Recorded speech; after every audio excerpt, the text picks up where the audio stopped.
আজি পিছে দললৈ আহোঁতে চেণ্ডেলযোৰ মই চাকি ধূপ লোৱা বাইদেউগৰাকী দোকানতে থৈ আহিলোঁ। একেটা ভুলকে দুবাৰকৈ কৰিবলৈ মন নাই আৰু।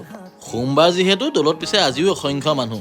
মোৰ লগত পাছে আহিছে আজি ধনঞ্জয়, মানে লগৰ এটাৰ কাজিন। মহাদেৱৰ দৰ্শন কৰি মেলি তাক লৈ আহিলোঁ মই দেৱী দললৈ।